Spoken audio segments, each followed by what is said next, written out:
বিগত আওয়ামী লীগ সরকার আমলে আপনারা প্রায়ই জাতিসংঘের মানবাধিকার বিষয়ক হাই কমিশনের নামটা বারবার শুনেছেন এই কারণে আওয়ামী লীগ আমলে তারা মানবাধিকার বিরোধী কী কর্মকাণ্ড করেছে এবং বিভিন্ন সময় এই সংগঠনের যিনি হাই কমিশনের যিনি হাই কমিশনার ফলকার তুর্ক, কেউ বলে ভলকার তুর্ক, উচ্চারণটা আমি ঠিক জানি না।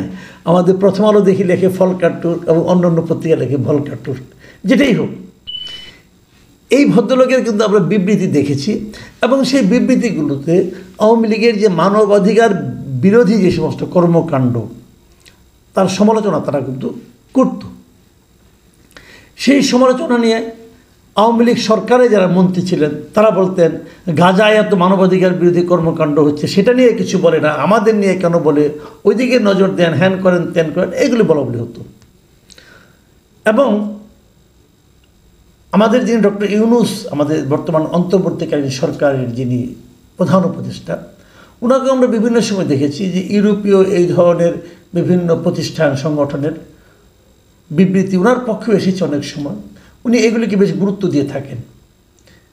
আধুনিক মানুষ সেভাবে ওনারা হয়তো সেগুলি ভাবেন যে এদের বক্তব্যগুলি খুবই মানবাধিকার এবং গণতন্ত্রের সপক্ষে বক্তব্য।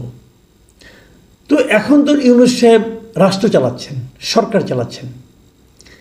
এখন এই যে জাতিসংঘের মানবাধিকার বিষয়ক হাই কমিশন, এখন ওনাদের ইউনূস সাহেবের যে রাষ্ট্র পরিচালনা এবং বিভিন্ন আইন প্রণয়ন করার যে ব্যাপার স্যাপার আছে, এগুলোকে তারা কীভাবে মূল্যায়ন করছে, এটা কিন্তু একটা গুরুত্বপূর্ণ ইস্যু।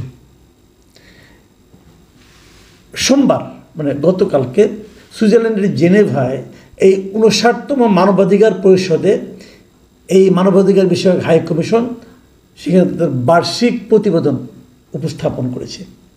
সেই প্রতিবেদনে তারা কিন্তু বাংলাদেশের কিছু ঘটনা নিয়ে উদ্বেগ প্রকাশ করেছে। ছোট্ট একটা বিবৃতি তারা দিয়েছে, বিবৃতি ঠিক না, ওখানে সারা দুনিয়ার ঘটনা নিয়ে আছে, ইরান ইসরায়েলের যুদ্ধ এটা নিয়ে আছে, বিভিন্ন সুদানের ঘটনা নিয়ে আছে, সিরিয়ার ঘটনা নিয়ে আছে, বিভিন্ন দেশের সারা দুনিয়ার যত দেশ আছে যেখানে যেখানে মানবাধিকার লঙ্ঘিত হচ্ছে সবগুলি ঘটনায় সেখানে ছোট ছোট করে তাদের পছন্দ হয়েছে, তারা যেগুলিকে উদ্বেগজনক মনে করেছে সেটাকে উল্লেখ করেছে, তারা যেটাকে পজিটিভ মনে করেছে সেটাকে ওইভাবে উল্লেখ করেছে। সেভাবে বাংলাদেশেরও ব্যাপারে একটা প্যারা আছে। সেই প্যারায় কী আছে আমি সেটা হুবহু আপনাকে অনুবাদ করে পড়ে শোনাচ্ছি। এই অনুবাদটা আমি নিয়েছি প্রথম আলো থেকে। আমি আরও কয়েকটা পত্রিকায় দেখেছি, প্রথম আলো অনুবাদটা আমার কাছে পছন্দ হয়েছে, আমি ওইটি আপনাদেরকে পড়ে শোনাই। সেখানে ফলকার তুর্ক বলেছেন যে আমি অনুপ্রাণিত বোধ করছি যে বাংলাদেশে অন্তর্বর্তী সরকার ও রাজনৈতিক দলগুলো সংলাপের মাধ্যমে অগ্রগতি অর্জন করছে। সংস্কার, অবাধ ও অন্তর্ভুক্তিমূলক নির্বাচনের পরিবেশ তৈরির লক্ষ্য অর্থবহভাবে এগিয়ে যাওয়ার জন্য আমি আহ্বান জানিয়েছি। এটুকু পজিটিভ কথা। আমরা দেখছি সরকার বিভিন্ন রাজনৈতিক দলের সঙ্গে সংলাপ করছে এবং তারা সংস্কার, অবাধ এবং অন্তর্ভুক্তিমূলক নির্বাচনের পরিবেশ তৈরির জন্য এগিয়ে যাওয়ার জন্য উনি আহ্বান জানিয়েছেন। এখানে একটা কথা খেলে বলার যায়, সেটা হলো যে অন্তর্ভুক্তিমূলক নির্বাচন, এটার অর্থটা কী? এটার আবার নানা ধরনের ব্যাখ্যা এখন আবার দেখছি। কিন্তু অন্তর্ভুক্তিমূলক নির্বাচন বলতে অনেকে বলতে চাচ্ছেন যে কত বেশি ভোটার আসবে সেটাই অন্তর্ভুক্তিমূলক নির্বাচনের ডেফিনেশন। আবার আগে শুনতাম যখন নাকি বিএনপি নির্বাচনে যেত না আওয়ামী লীগ আমলে, তখন শুনতাম যে কতগুলি দল নির্বাচনে অংশ নিচ্ছে, অথবা যারা ভোট দিতে যাচ্ছে তারা ভোট দিতে যেয়ে তাদের পছন্দের প্রার্থীকে সেখানে পাচ্ছে কিনা, অথবা তারা পর্যাপ্ত সংখ্যক বিকল্প চয়েসের জন্য তারা প্রার্থী পাচ্ছে কিনা, এটাকে অন্তর্ভুক্তিমূলক বলে। যাই হোক, সরকার পাল্টে যায়, সংজ্ঞা পাল্টে যায়, আমাদের এখানেও তাই হয়তো হবে আগামীতে। যাই হোক, সেটা নিয়ে আর আলোচনা করি না। আমি ওনার এই বিবৃতির পরের অংশটুকু পড়ছি।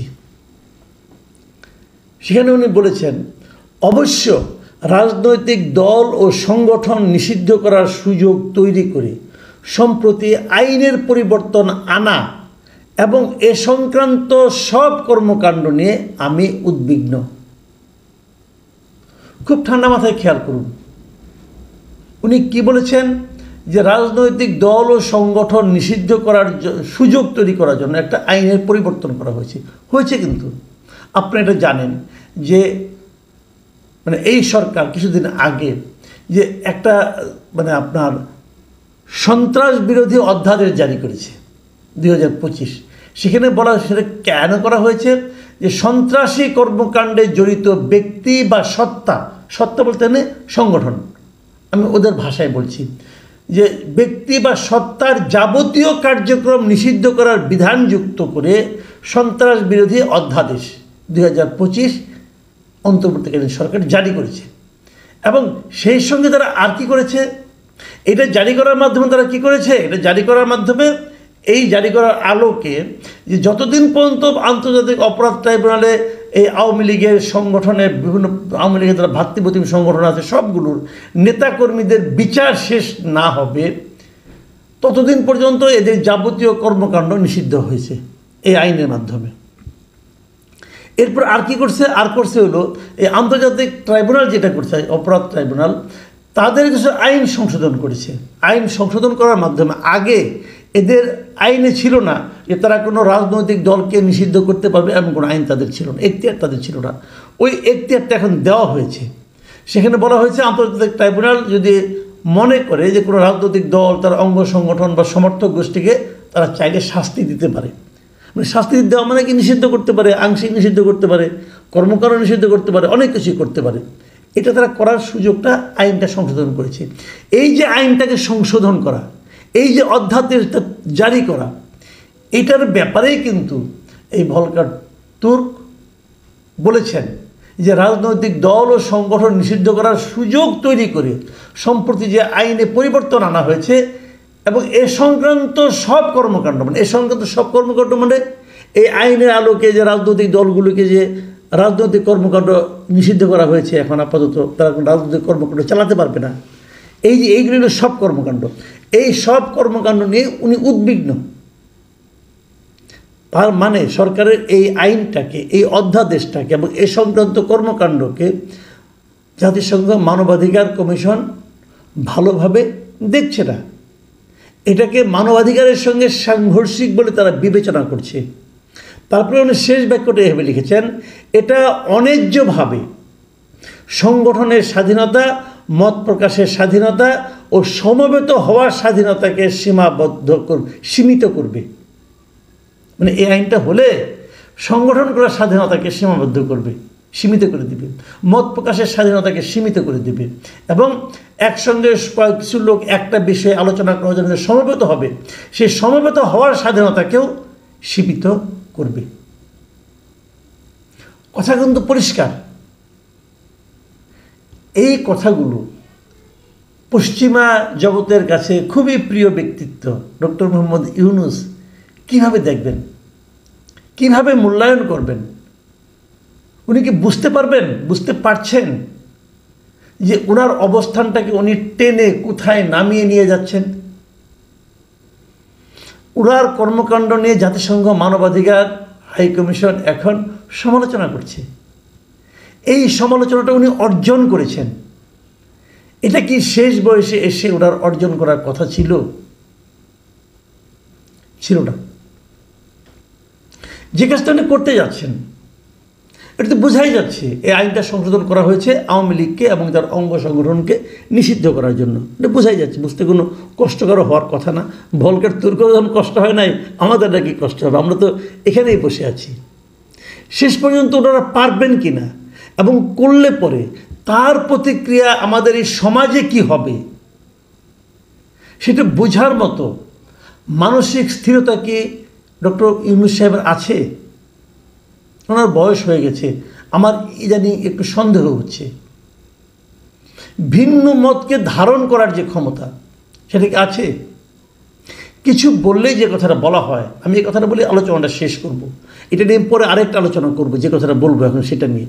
সেটা কি হচ্ছে, যে কথাটা বলা হচ্ছে যে সন্ত্রাসী কার্যক্রমে জড়িত ব্যক্তি বা সত্তার যাবতীয় কর্মকাণ্ড নিষিদ্ধ করার বিধান, মানে যারা সন্ত্রাসী কর্মকাণ্ড করে তেমন ব্যক্তি বা সত্তা মানে সংগঠন এটাকে নিষিদ্ধ করতে হবে। এই হলো মূল লক্ষ্য। তো এদেশের সন্ত্রাসী কার্যক্রম কে করে বলেন?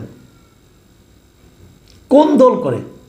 আমি একটা সহজ উত্তর দিই, এদেশে সব সময় সন্ত্রাসী কার্যক্রম করে সরকারে যে থাকে সেই সরকারের যে দল তারা। যখন আওয়ামী লীগ থাকে সরকারে আওয়ামী লীগ করে, যখন বিএনপি থাকে সরকারে বিএনপি লোকজনরা করে, যখন জাতীয় পার্টি ছিল সরকারে তাদের লোকজন করছে, আগামীতে যারাই ক্ষমতায় আসবে তাদের লোকজনই সন্ত্রাসী কর্মকাণ্ড করবে।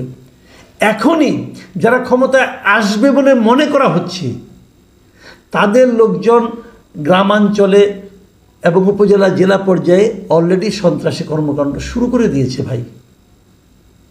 একজন লোকের কাছ থেকে চাঁদা আদায় করা সন্ত্রাসী কর্মকাণ্ড, এগুলো শুরু হয়ে গেছে।